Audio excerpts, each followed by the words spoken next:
Fala galera do desenho, sejam bem-vindos a mais um vídeo aqui no canal do Estudio Monolito.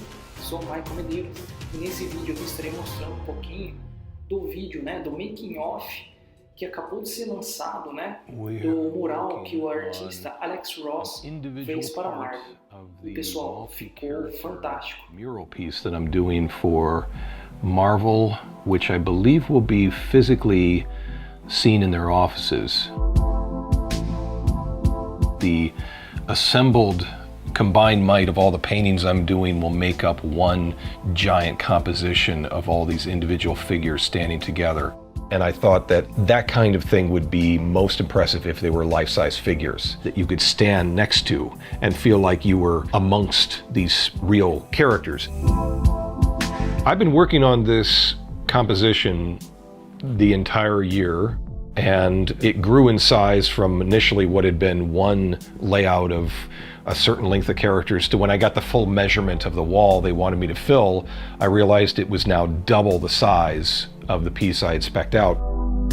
I initially started with a sketch about this size, just an 11 by 17, where I had worked out the main figures that I thought might comprise the wall. I'm expanding it out to include the original X-Men all grouping together here, which I love doing that. Cap's partner Falcon in his classic appearance, throwing in a couple of the Inhumans, Hawkeye, and ending with Punisher. And even on this side here, as much as I added these 6 figures to expand it out this way, I still figured out another couple of ways to squeeze in, like I'm putting in Ghost Rider on his motorbike, and then Shang-Chi, I'm squeezing him in here.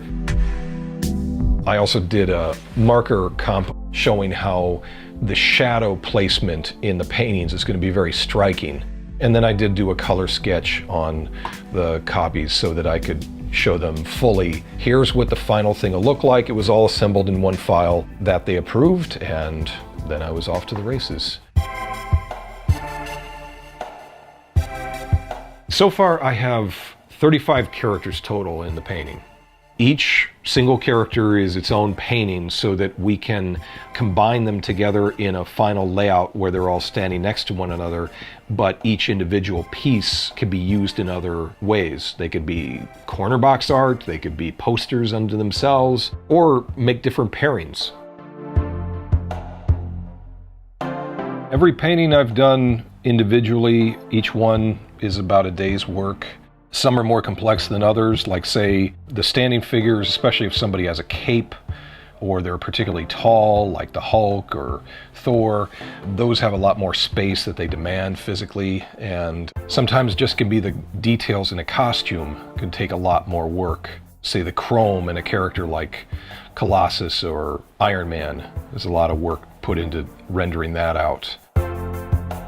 All superheroes' outfits are essentially skin. The sad part of the way that people talk about superheroes and largely dismiss them is when they'll say, well, those are spandex characters. And it's like, well, for one thing, spandex has been around for, I think, less than 50 years. It's not about whether or not these are tights or made of cotton or whatever they're made of. It's really drawings of the human form in its purest state. That's the kind of entertainment you're absorbing when you follow comics, is it's sort of like a pure id of humanity. So when you see, why are things always these tight costumes? It's like, well, because they're not costumes.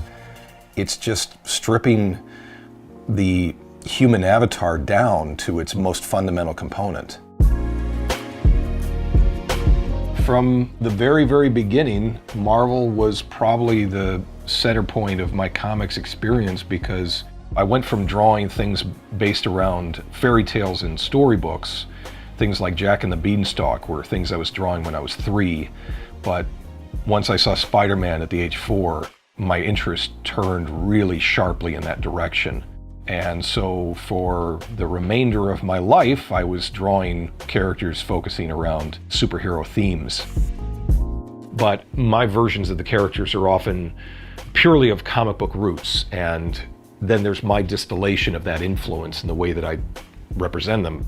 You know, the thing is that I've made the argument the entirety of my career that what I was trying to embrace was the timeless versions of characters, because when I got into business in the late 80s, in '89, most of the published characters were going through a transformation of one type or another, usually meaning that they were being redesigned, new costumes. So creating a composition like what I've done here is my way of making the case for these are the eternal versions of these characters.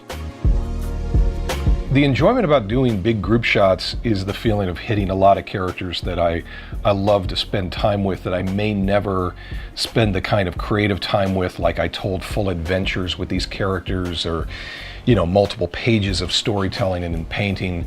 So this might be my only statement on that given character, so I try and put my all into it. I'm hoping to accomplish something that sort of scratches the creative itch to want to connect with these properties that I've enjoyed since childhood.